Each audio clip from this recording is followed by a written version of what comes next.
Test.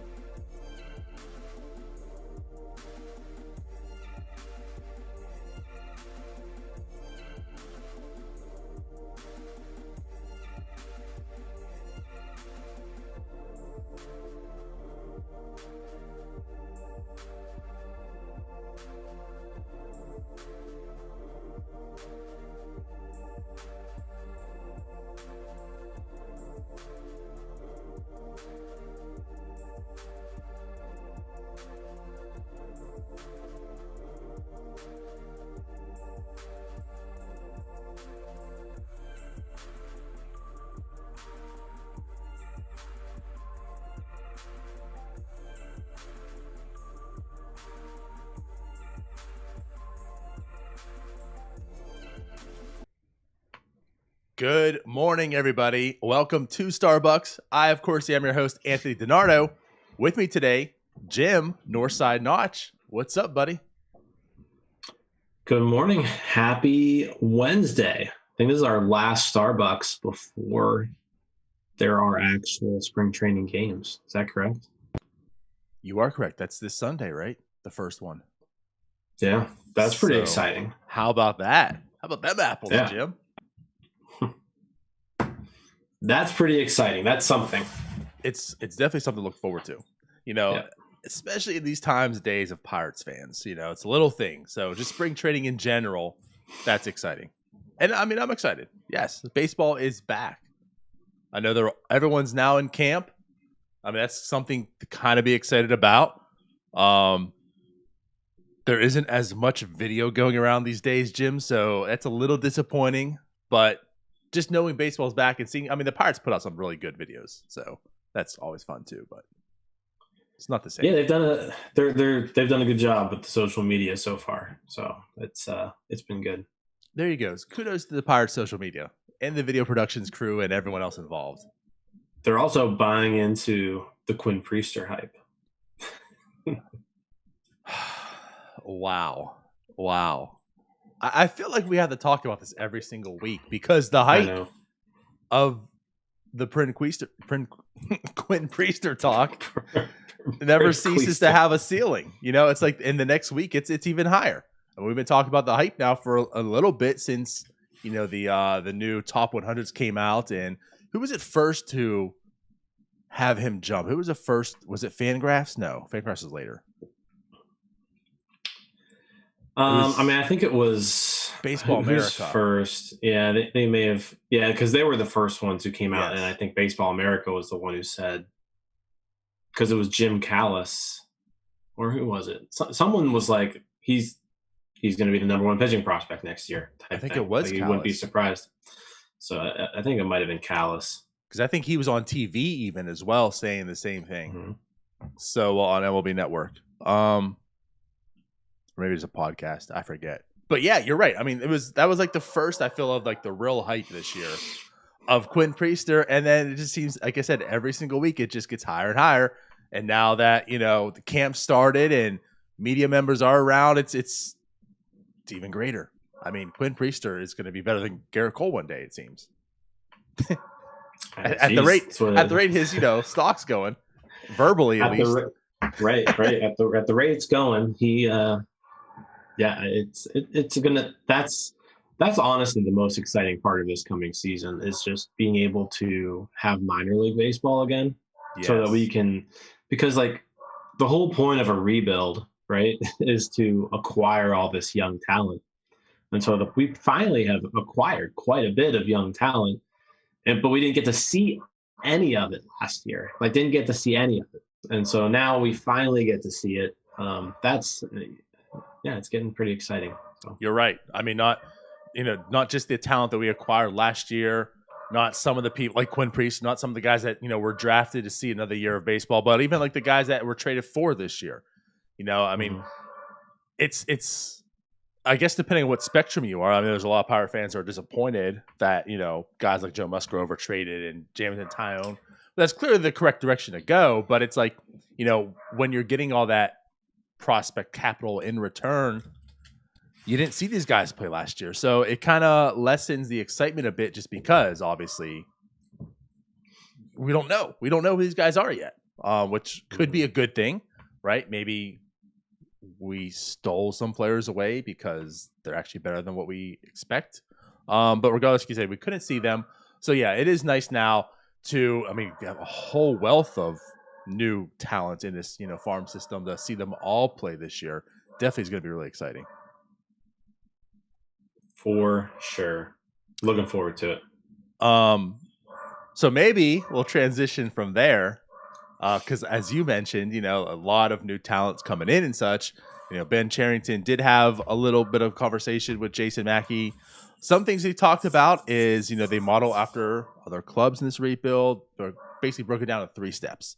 So the 3 steps they're doing is talent accumulation, developing that talent, and then adding to that talent base through trades and free agency, which that's what I think most people are skeptical on. But regardless, what he does say is they're not done with step 1 goes yet, as far as talent accumulation. So we're not done yet, Jim. There's still moves to be made as far as Ben Charrington goes. Well, I think we're pretty much near the end of any sort of acquisition of talent through trade. And simply the reason is just because we don't really have any assets left. I mean, you can think Adam Frazier is probably that one guy remaining that teams, are would view as an asset. I know you're super high on Chad Cole and you think Chad Cole could be traded. Okay, fine. He could be too, but stop it, Jim. Stop it. I will not take this slander on here. We'll get for me or Chad Cole. I don't know how much talent you can acquire by giving up a fringe 5th starter like Cole and or Steven Prault. So, how dare you? How dare you, Jim? But no, I think the draft coming up obviously is going to be another big way. I mean, we get pick 1, round 1. That means we get to pick whoever we want to add into this system. So the choice is Ben's. Yep. And yeah, I'm with you. Obviously, it's not as if this club was flush with talent to trade away to begin with. That's why they finished in last place last year. So, you're right. You're down to like the scraps right now. You said Adam Frazier, Chad Cole, Steven Brault. I think like Rich Rodriguez is another one that, would definitely could be dealt. But right, I mean, any one of those players, at least at this point today, you're not getting a whole lot in return for. So, I mean, there's still, acquisitions to be made. There's still prospects to be had in return. But right, I don't think it's going to be on the level that we've seen so far. That's fair. Okay. That's fair. Oh, God. Well, I got this Jim stamp of fairness, so that's good. Yeah. But right. I mean, so I guess also in those terms, I mean, that probably still, I mean, we're still looking at a few years away, for the people that are getting excited, maybe that we're going to be, when's this turnaround going to be good? I don't know if I can put a timestamp on it quite yet. And again, a lot of that too is just because of last season last year. I'm not sure where these prospects really are yet. And this year's going to make a big difference. I think clearly put us like maybe how far away we are. But I mean, I'm still thinking like 2024 is probably like a realistic time frame when this club is ready to start their, competing maybe. Yeah, I would agree with that. I think you could see, if we're comparing this to like the 2012, 2013 rebuild, I think 2023 could shape up to be like a 2012 where, the team's competitive, but they just don't have enough. Right. But then I could see 2024 being the year where they really arrive. Right. That would be obviously an ideal situation if everything goes correct. And that makes sense. And like you're saying, I mean, 2012 is still exciting. I think 2023 could be exciting in that sense because it's like, well, we're finally respectable again. It's fun to watch. It's not all losing. I know there's not, a 20-year losing streak to be broken or whatever, but, at least we'll be, the Pirates will be able to be watchable, respectable, fun, at least give you some hope. And then, right, I believe probably about 2024 is when they could be for real. I guess the other thing that they have going for them, we've talked, I mean, around the NL Central, it doesn't look good like for a lot of teams. I mean, you look at the Cubs. I know they were really good, but right now, I mean, they still have a chance to win the division because the division's so terrible. But next year, I mean, how many free agents are going to lose? Chris Bryant, Baez, Rizzo, possibly. You look at the farm, there's nothing there. You know, are the Cubs going to be really competing in 2024? I doubt it, to be honest. I really doubt it. If you look at Cincinnati, I still kind of lost on what they're doing. I don't know what their future really holds. You know, and like Milwaukee, kind of the same. You know, it feels to me as if like the Cardinals will still be there, of course, somehow or another. But like the other three clubs, I'm not quite sure what their future for 2024 looks like or 2023. So I think again, like that gives the Pirates a little bit of a boost potentially. Maybe something's actually going to work in their favor for once. No, yeah, I mean, I would say, I mean, if you looked at the the farm system rankings that have come out, it's pretty clear that the Pirates have the best system in the Central. It's pretty much that's pretty much a consensus. Right, and then right. The other teams really aren't there or close to them. Again, I think the Cardinals are just kind of always going to be there. That's just their MO. When they're just gifted Nolan Arenados, it makes it quite easy for them to do so. Yeah, and they have a pretty healthy crop of prospects coming up too. They're just a really good team, and they know how to develop their guys. So I hate them, but I gotta. they're a well run organization. The Cubs kind of do.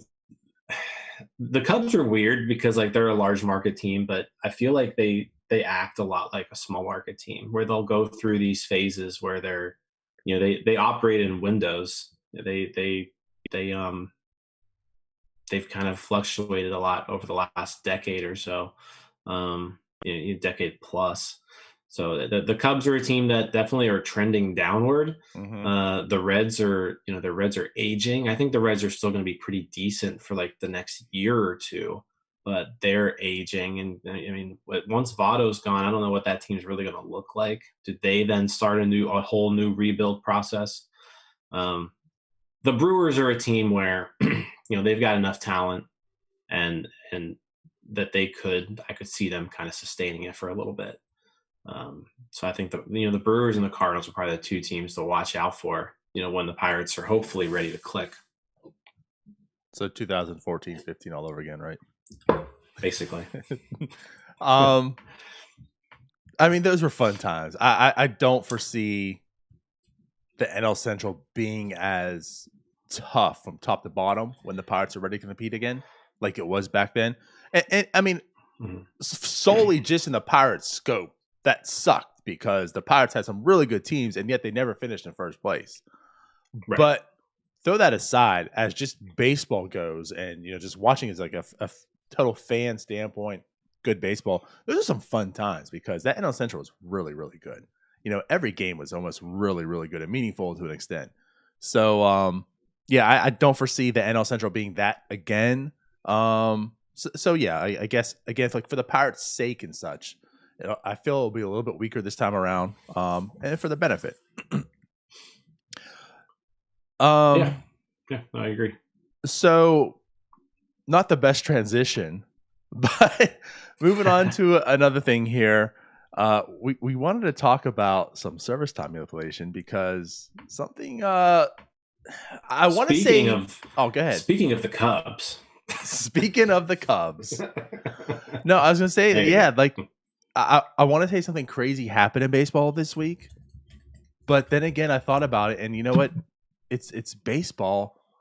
This isn't crazy. I mean, I feel like there's so much tone deaf people among baseball, which is why baseball is what it is, that a CEO of a baseball team saying these crazy things isn't so crazy anymore. So I don't know. Do you want to take this over, Jim? I think you're a little more passionate about this right now than I am. So. Yeah, so service time manipulation is obviously, and just to kind of briefly explain service time manipulation to those who don't know what we're talking about. But in baseball, there are 187 days in a major league season. 1 year of service time means if you play 170, if you're on the major league roster for 172 days, you get credit for being on the major league roster for the entire year, right? Right. That's kind of how it works. So as long as you're on the team for 92% of the year, you were there for the whole quote unquote year, and you get credit for that towards your service time. And then once you hit 6 years of service time, you are now eligible for free agency. Once you hit 3 years of service time, you're eligible for arbitration. And then there's some people who can hit arbitration after 2 years. If you've got 2 years and say, a lot of days, if you're really close to that 3-year number, you can qualify for arbitration too. So brief explanation there. So what happens if you only hit 91% of the season though, Jim? If you only hit 91% of the season, it's nothing. You've only played 91% of the season. So, after 5 years like and Chris 91% of the season, yeah. So when a player like Chris Bryant is kept out 8 games, he doesn't gain a full year of service time. So, and this is something where, like, we all knew these things happened, right? You look at Chris Bryant, you look at who's another just kind of a recent example here. I want to say Vladimir Guerrero Jr. happened with him in 2019. Right. He had to work on some things. Yeah, he had to work on some things for like a week. Basically, anytime you read an article of a minor leaguer that has to work on some things in April, that's service time manipulation. Literally. Right. So you've got any of these players who get called up like on April 15th, right? Right. They needed 2 weeks to basically, see minor league pitching before they're quote unquote ready. Right. That's service time manipulation, right? Those players were ready opening day. It's just you didn't want to pay them for a full year. So like I said, this is something that has happened for really as long as the arbitration system has existed. Teams have been doing this.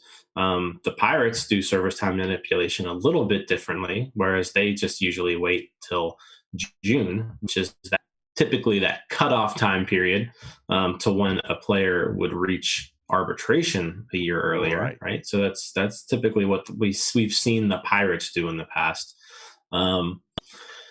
But no, we all knew this happened, right? It's a problem. It's definitely a issue that the union has, because basically it's the teams coming out and saying, hey, even though you're good enough to play Major League Baseball, we're not going to put you on our Major League Baseball team just because we don't want to pay you. And that's essentially what they're saying. Yeah. We get to keep you for an extra year. We get to keep you for, less money, because as you mentioned, the arbitration years, especially like for the Pirates, right? They're going to have 3 years of the league minimum instead of going to arbitration the second and the third year, I should say. So, right. Cost effectiveness, we get to keep you as long as we possibly can. And you're right. It's just something where you can't prove it, but it just happens, because why does every top player have to begin in the minors and come out on the magical date, like you said, like around April 15th or the middle of June, because of the ARB stuff? It happens all the time, all the time. But no one says it until now. Yeah. So listen, we knew it happened, right? But now, all out of the blue, all of a sudden, Kevin Mather? Yes. Kevin Mather, president of the Seattle Mariners, just comes up right out and just says it. Like just admits. He says last year, if we would have had 15 people get hurt, there would have been no chance we would have called up a prospect because we weren't going to start their clock. he goes out to say too, the Mariners, I don't know if you're aware of their system, but they have an outfield prospect, Jared Kelenic. He's very, very good. He comes out and says Jared Kelenic's going to be our left fielder. He'll be up in April. Yep. Not going to be on the opening day roster, but he'll be up in April. He's going to need, a couple weeks to get ready. So it's just like, I mean, come on. I don't know what he was thinking. Julio Rodriguez, basically, he'll not see a day this year. He'll be up in 2021. Right. Both these, you talk about a clinic, like both those guys, they have a really good 1-2 punch as far as their outfield prospects go. Tremendous talent there. And right, like the things that he's saying is all the stuff that you're not supposed to say. Is stuff that we know, but it's the things that you don't say. And now that it's been said and it's out there, again, maybe to pivot this a little bit away from the actual situations going on right now. But I mean, again, look, we are in the last year of this CBA. If there's not enough tension between owners and players right now, now it's out there. It's said. I mean, think about all the leverage and the power that the players have. We've been fearing about this new CBA coming up and if there'll be a season next year because of a possible lockout. And I mean, this is not what all the other owners and executives wanted to hear and see right now from someone from Seattle. This is terrible. I mean, again, we knew this stuff happens, but now that it's said and it's verbal, it's terrible because now it just makes the situation even worse. No, that's exactly correct. It's one of those things where, listen, we knew it happened, but now that you actually have the president of a Major League Baseball team just straight up coming out and saying it, not making the union happy. Obviously, I mean, they may actually be a little happy because they knew it was happening anyways, but now they can actually use this to kind of prove it. And yeah, it's just going to be an ugly CBA because the owners have the ownership side of baseball has just fumbled so many decisions. And so now the players have all this stuff that they can use. And, I don't think the owners are necessarily wanting to give up any of these things. So we'll see. It's something where it's a problem. Like if someone's good enough to play baseball, right, on the major league team, they should be on the major league team, right? And you can even. There was a little mini Twitter rant yesterday I'll refer to by Pat Lackey. He even mentioned, not only is it anti-player, right? It's clearly anti-player. I mean, you're by doing this, you're forcing a player to, play one more year before they hit free agency, right? Before they can cash in on a big payday. But the other thing too, like it's anti-fan, right? If you're a fan of the team, you expect that, when you go to a baseball game, that you're going to watch the best team out that your team can put on the field, right? You want your team to play the players who are the most talented. You're paying for that, right? And by doing this, you're not allowing your fans to even see the best talent. I mean, fans want to go out there and they want to see people like Vladimir Guerrero Jr. On opening day, of course. They want to see Fernando Tatis Jr. on opening day, and credit to the Padres, right? Because all this was kind of so like 2019. That was two stories, right? You had Tatis and you had Vlad. Blue Jays held Vlad back. Padres, Tatis was on the opening day roster. Yep. So I mean, it's there are some teams that do disregard it, right? And I think we can kind of agree that the Padres have operated operated in good faith really for the last few years. I mean, I feel like they've been excellent. The Blue Jays, though, like I said, keeping Vlad down for 2 weeks. What was the point of that? Right. And just to add something here too, I mean, the Blue Jays like a good example. I don't know if many people felt they were truly ready at that point in time, but they were close, and it's baseball and anything can happen, right? So part of it is like if you're right there and you're trying to get in, you're like on the outside looking in, you probably want to put all your chips in to make sure you get to the playoffs, right? Who knows? Now, obviously, Vlad didn't have the season that many people were expecting, especially if you're drafting him in fantasy. But like what if, they missed the playoffs for one game, and having Vlad in the lineup for those few games like could have helped, that's where it can kind of burn you. But something I do want to say, and this isn't like I'm being the ownership sympathizer here, but take all things out. There's nothing that truly says like this can't be done. Mm-hmm. Like there's no rule really against what they're doing here. And to be honest, like if you're looking, again, take all the personal stuff out, take all the fan stuff out. If you're looking at this like as an owner, I mean, this is really like the smart thing to do in a sense. I mean, again, right? Take all this stuff out of here. Just think about if there weren't people and real life situations and it was like a game you're playing, you would do the same thing, when you turn your PlayStation on, because it's like, wow, if I get this character for an extra year, I'm going to do that, So it's like, I get what the owners and such is doing. It does make a lot of sense. And essentially too, like it's not truly against the rules, but it ain't right. and right. So now when you put all that stuff in, like, no, it's not right. I mean, you're messing with, regardless of how you feel about them, they're millionaires or whatever, like you're dealing and you're messing with people's lives, their careers, and the way they're seeing MLB go right now, being a 30-year-old back in the, the 90s and even the early 2000s and such, getting a big major league contract wasn't a big deal. But now you're seeing that the age is dropping lower and lower, and teams don't want the old guys anymore. So it's like, when these guys have to work that extra year and now they're hitting free agency, they're not seeing that big payday as they maybe once were or such, because now they're old. They're too old. Maybe I'll get a 2 or 3 year deal, or I'm working, year to year and such. So right. I mean, you're really messing with the players here, and they're not responding to it very well. No, I mean, if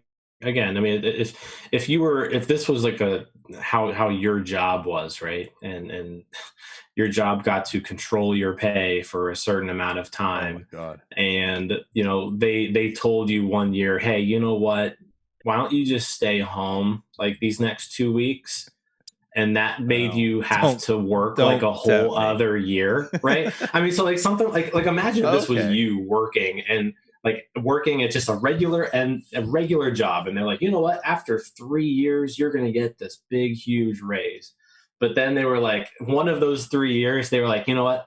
Just stay home 2 weeks. We're going to let you hit that 3 years next year. Right. You signed a 3-year contract, but they forced you. Yeah. They're like, well, your start date's actually be 2 weeks from now. And I'm sorry, that means you have to work a 4th year then. So I mean, just imagine how livid you would be if this kind of stuff happened like in the real world, right? But no, and to your point, there's no rule against this. There's and from an ownership and a management standpoint, it's smart. I mean, you can bet that when I play out of the park baseball on my computer, I'm doing all these things. Right. Like, that's a better example I was getting. I was thinking about out of the park. So right. Like when I have just a stud prospect who's clearly ready opening day, like I keep him down for 2 weeks worth of simulations. If it's someone who's knocking on the door in the middle of the season, I'll call him up the second week of June. Like that's how I do it, because I know that 3 years from now I don't want this guy to be a Super 2. I want, if 6 years from now I want to be able to keep this guy a 7th year. So I mean it's how I run my out of the park team. Jim, you're evil. That makes me. How dare you have comments on this? That makes me an evil out of the park owner. You're no better than Kevin, Jim. All those fake people, I'm just ruining their livelihoods. But yeah, no, I mean that's pretty much it. And I don't really know. I don't really know how to fix it, right? So we can kind of talk about the problem, and then we can kind of talk about, hey, how do you fix it, right? Mm-hmm. And like at one point, I was like, you know what? What if you just made it where, if you're on the major league roster for a day, that's a season, right? I think what that would do is like all those people, especially like those June call-ups, you'd probably start seeing them more in April, May, right? all or those just not at players that all. get held. So that's the other thing. Like, do you not see them at all? Do they get held back an entire year? Do you maybe call them up a little bit earlier? So I'm not sure how that particular tweak, Right. would change things. I And think it I'm does. not It makes it an really, all or nothing thing. It's either here they're in yeah, April, like opening day, because no incentive to hold them back, or yeah, just not at all. So it's like if it was the 2012 Pirates, let's go back. Like, are you yeah, calling up a top prospect in April that year? Or are you just saying, let's just wait till 2013? yeah. I again, I'm not really sure what the best way to do it is. Maybe there's like a healthy ground where you can. I don't even know. I don't even know. Like Super Two eligibility, maybe that's a thing that looks into and sees, and maybe that gets tweaked a little bit. But yeah, I don't really know the way to fix it. I mean, there's been some options thrown out there, and I don't really know what the best way to do it would be. I think no matter what you changed it to, there would just be a new way to manipulate that system. I mean, potentially, yeah, and that's why baseball is a little bit different. And like I said, economically, the structure of it is just so weird and so terrible in my mindset. For the players, because it comes down like the instant gratification aspect. Like when you're drafted in NBA, you see the guy play. When you're drafted in NFL, you see the guy play, right? When you're drafted in the MLB, you don't see him for maybe 2, 3, 4, 5, 6 years, right? So at that point in time, you give this big contract. When Joe Burrow is drafted this year, he's going to have a big contract, and he's going to be the guy, like the man. Wait, Joe Burrow. He was already drafted. Never mind. Who am I thinking of? Who's going to the Jags this year? From Clemson. God, what's his name? Trevor Lawrence. So when Trevor Lawrence is drafted this year, right? Like he's going to be the man. He's going to be paid. He's the face of the Jags franchise, right? Mm-hmm. But like in baseball, it doesn't happen. And in baseball, like that man, that stud that was just drafted #1 overall, right? Like potentially Kumar Rocker or John Leiter or others potentially. They're drafted by the Pirates this year. They'll get a nice bonus. They'll get like $8 million, right? And they sit in the minors. And then when they're on the Pirates, they're going to get like $600,000. That's like, to me, like that's just so crazy. These guys, like it comes down to just a bonus. Like you don't get paid until you really start hitting like your mid to late 20s. And so like, to me, I'm with you too. Like, I don't know how to fix it. I don't know the perfect plan. It's definitely weird and tricky because of the way baseball operates and such. But like, I just feel this has to be shorter too.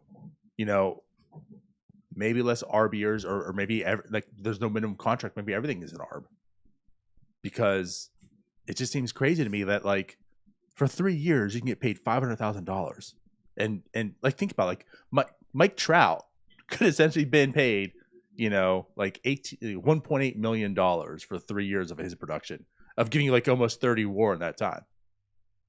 Right. That's terrible. That's terrible. Yeah, Mitch puts here, what if there's no rookie contract? It's arbitration every year. Like I'm down for that. Like arbitration still isn't really your worth, but at least it puts a dollar amount to like your production in some sense, even though it's still structured based and there's still limitations, right? It's not like free agency. At least you're getting paid closer to what you're providing. Like Mike Trout being paid the same, no disrespect, as like Adam Frazier in the rookie years. There's something wrong with that.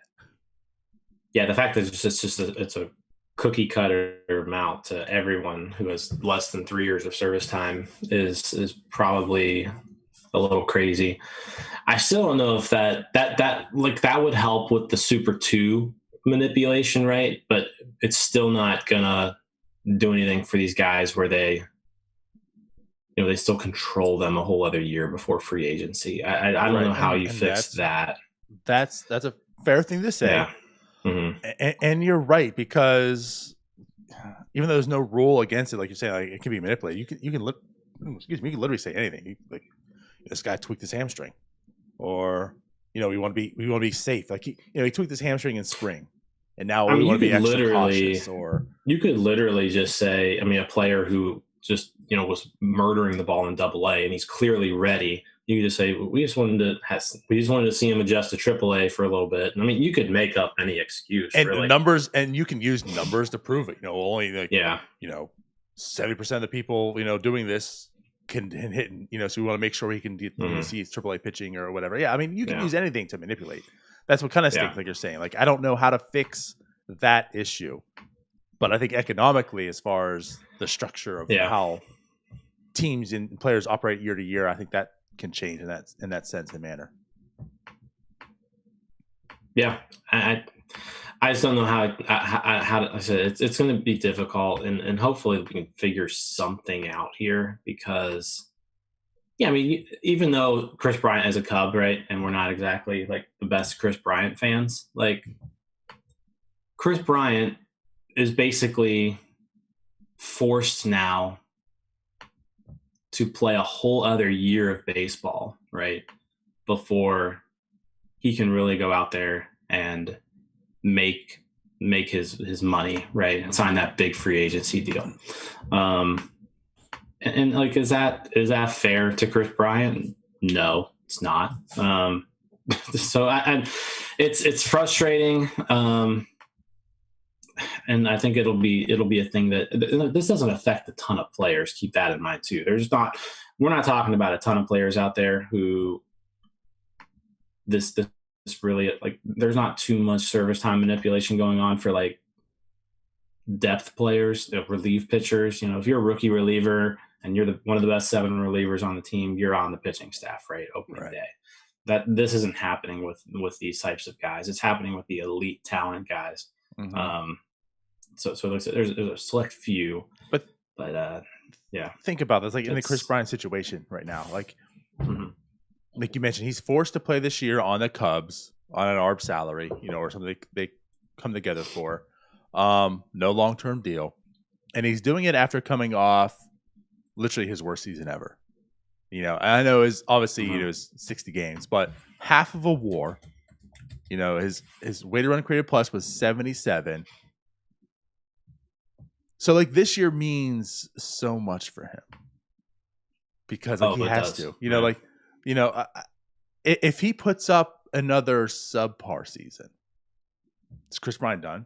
Our team's not going to offer him a big time contract. Like, what if he was a free agent, into this offseason? I think you can easily ignore that number. And you look like his last full time season, he was great. He was a 5-WAR player in 2019. 135 weighted run created plus. Like, before last year, he never had less than 126. He's never less than 26% better, than the average player. So he had an awful 2020, and now teams can use that and say, well, what if he only has like a 2-WAR season this year? Oh, Chris Bryant's trending terribly. Now we're leaving him 2-3 years. Whereas, if he was a free agent this year, like, well, screw that. It's 2020.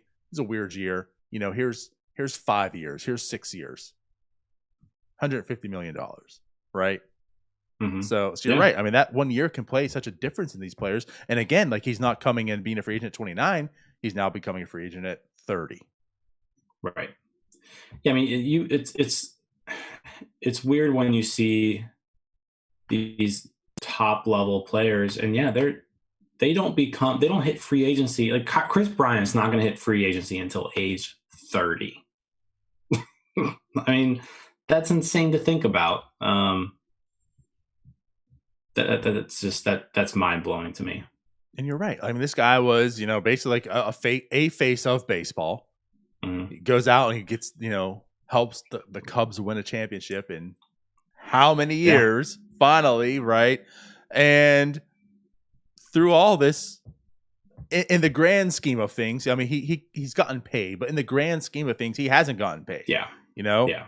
And now he's going to go in the free agency and potentially be looked upon as a has-been and not see that payday. Right.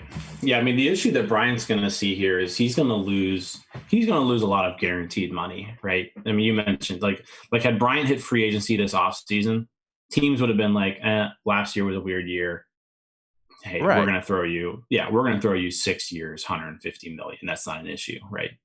But yeah, now even if he produces this year, like he still comes back and he's 30, So it's like maybe you lose that extra year, right? So it's just a situation where like players need to be able to hit free agency earlier. I think that's really the issue. Like so that's part of it. I do believe that. Yes. Yeah, that's it. And so like I've seen some people say like maybe like the years, maybe service time and like arbitration years, it's tied to age, right? Maybe that's a thing. Like maybe like if you debut at 19, right? You don't become a free agent until you're 27, right? In year 8. But if you debut at age 22, you get 5 years. If you debut at 23, you get 4 years, right? So maybe you tie it to age. I don't know if that would fix it. Maybe it's one or the other, whichever comes first.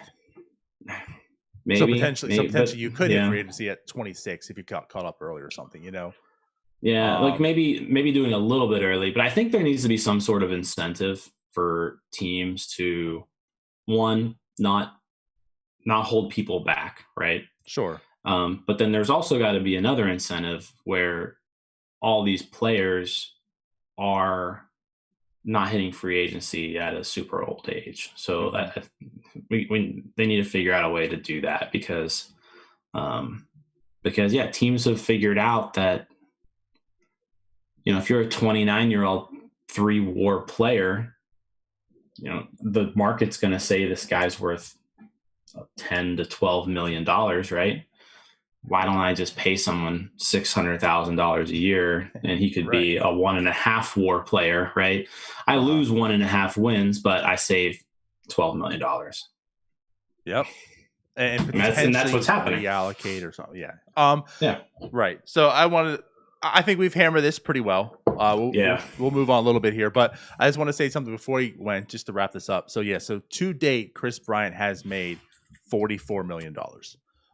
So again, like Chris Bryant, like I'm not crying for Chris Bryant. I'm not worried about Chris Bryant. I'm not sitting here saying like, well, how's Chris Bryant going to go to bed tonight and wake up and be able to give his family breakfast tomorrow, right? Like I'm not worried in that sense, but again, when you compare things, like when Chris Bryant has made $44 million to his career, and then you realize that Trevor Bauer is basically going to make that this season, then it kind of makes you think, right? That's kind of where we're getting at. Like that Chris Bryant missed that opportunity potentially when he's done so much, has provided so much for the Cubs, and he's been so great. Again, his career right now, 28 WAR as far as Fangraphs go, 44 million in salary, and now, he might not see that big payday because of the way that baseball is structured. All right, so again, pivot from that. Couple guys who might see some big-ish paydays in July, Jim.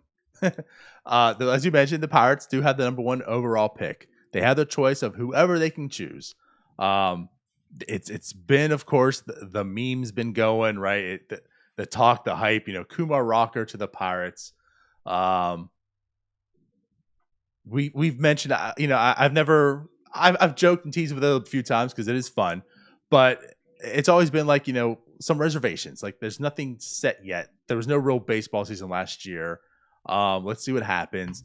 So the world got to see Kumar Rocker this year. He went out and pitched. Vanderbilt play. It was yesterday, right? Or 2 days ago? 2 days ago. It was on Monday. Yeah. What day is today? Wednesday. Today's Wednesday. I thought yesterday was Wednesday. I'll be honest. So yes. So the world saw Kumar Rocker, but here's the great thing. Then they also saw Jack Leiter right afterwards. 2 of the Vanderbilt pitchers pitched. 2 of them pitched tremendously. Jim, what's going on here? Is it Kumar Rocker? Is it a lock? As of right now, it's still Kumar Rocker. Yeah. I think, now Jack Leiter definitely looked really good, right? They are a very elite 1-2 punch, and that's going to make Vanderbilt, if you're a college baseball fan, it's going to make Vanderbilt very difficult to knock out in a short series. Kumar Rocker's still the guy right now. Jack Leiter, most lists I was seeing had Leiter ranked kind of in that 4 to 7 range right now. I could see Leiter jumping up, if he continues to do this, because he did look very good. But Rocker's the guy right now still. But I mean, we'll see. This is why I was kind of saying before, like, there's still a whole season of college and high school baseball to be played this year. We don't even we can speculate on who the number one pick's going to be, but we're not going to know. We're not going to know for a while, really, for sure. So many things can happen between now and the draft, both from a college standpoint and a high school standpoint. I think we're kind of all thinking that it's going to be Kumar Rocker, and he was the number one guy coming into this year. But anything could happen. So. And so I guess that's where we're kind of just heading with this. Kumar Rocker has been, for the most part, the number one ranked player, right? I mean, but I guess the thing is, and this goes back, I know you mentioned it as well, there really isn't like a Steve Strasburg. There isn't like that Bryce Harper here. It's not as if like Kumar Rocker is up here and then everyone else is right here. That gap is short. So right now, I mean, Kumar Rocker has been the number one guy and such, but you're right. Like, now that there is a baseball season to be played, there could definitely be some things changing. And so just put it out there. So Kumar Rocker, I mean, that's the thing. He was the first pitcher and he pitched really good. It was only 4 innings, but he pitched 4 innings. He allowed a hit, 3 walks, 8 strikeouts. It's pretty nice stuff. He looked pretty good. So you're thinking, Kumar Rocker season, he looks good. Pirates number 1 overall pick, let's get him. And then Jack Leiter pitched, and Jack Leiter went 5, only 1 hit, no walks, also 8 strikeouts. You're like, oh, okay. Well, there's also Jack Leiter. Maybe we should broaden our scope, right? Maybe it's not so much it's Kumar Rocker. Maybe it's like we should look and evaluate all these players because it could change. So again, Kumar Rocker isn't Steve Strasburg. It's not like he's just so dominant. He's the guy. But I guess what I'll say is there's some nice options out there for the Pirates right now. Like, it's not a terrible situation to be in the Pirates to have the choice. When you saw a Leiter pitch Monday, and he was hitting triple digits as well, by the way. The stuff looked excellent. Oh my. It looked really good. So yes, the Pirates might have a pretty tough choice come July. Honestly, they kind of remind me a little bit of. It kind of reminds me of like that UCLA year when the Pirates were number 1 overall, and it was like, hey, Garrett Cole is the ace. He's the big guy who you could see being just a workhorse in Major League Baseball. He throws hard. He's got excellent stuff. Yep. And then you've got Trevor Bauer behind him, where the numbers are insane. A little bit smaller, maybe not as durable, but also an elite pitching prospect. And so Vanderbilt's kind of got that going for him this year, where I don't know if you could really go wrong with either of these two guys. The other thing to keep in mind, right? They were playing Wright State. So Stop it, Jim. Was there. We don't care about that now. The stuff was there. They clearly look good, but I mean, they weren't exactly facing other SEC talent. So let's wait till we get into the SEC season, right? And see kind of what happens there. But obviously, week 1 of the baseball season, good first weekend for both Rocker and Leiter. Rational ass Jim had to come in, throw out Wright State in our face. I get it. I would say like the one knock is Rocker didn't finish strong. And again, he only lasted 4 innings. Leiter did go 5 and looked awesome throughout it. But sure. Yeah. It was also the first game of the year. It's cold. But also it's the not first game really of the year. It's cold, and he was hitting triple digits. So right. Yeah. There's now some hype behind Leiter, everyone. I'll put it out there. All right. Yeah. So Pirates have definitely a decision to make in July. It's funny because I think there's a lot of Pirate fans who are now Vanderbilt fans. Like Vanderbilt right now has a lot of Pirate fans on their bandwagon right now. So good for you, Vanderbilt. Also, go make your money on us because they're not spending it. Good for Vandy. Good for Vandy. I'm not a fan. No, really, I had no idea. So, yeah, well, Louisville and Vanderbilt, if you don't know about this, we actually have an annual, not in the same conference for baseball, but we have an annual rivalry game. So every year we play each other, and the winning team, the trophy, is a barrel, like what you would have like with whiskey, right? Yeah. I think it's called the something Battle for the Oak Barrel or something like that is what it's called. But yeah, they play every year. And then also it always just seems that since Louisville and Vanderbilt are so close in proximity that when they're doing, regionals and things like that for college baseball, Louisville and Vanderbilt always kind of seem to get mashed up. The Battle of the Barrel. Is that what it's called? Yeah, but the Oak Barrel. Yep. Battle of the Oak Barrel. Yeah. The Oak Barrel, Jim.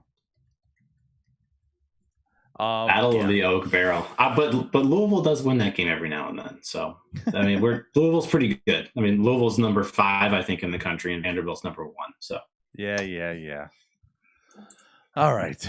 Well, yeah. So I'm excited. Like you said, baseball season is upon us. College baseball season also is upon us, and a lot of eyes on Vanderbilt this year from Pirate fans. So I guess, yeah, before we go here, anything else that you want to add in or say? No, spring training is in the air. Spring training tickets go on sale today. 10 so a.m. excited for that. Yep. 10 a.m. tickets today. Don't hop on until like 10:05 to make sure that I get my seats. There you go. If you're planning on it. Yeah, but I saw the Tigers sold out in 2 hours. Yeah. No, did they really? Yeah. Yeah, should be exciting. I mean, baseball's back. How long have we been talking about it? A long time.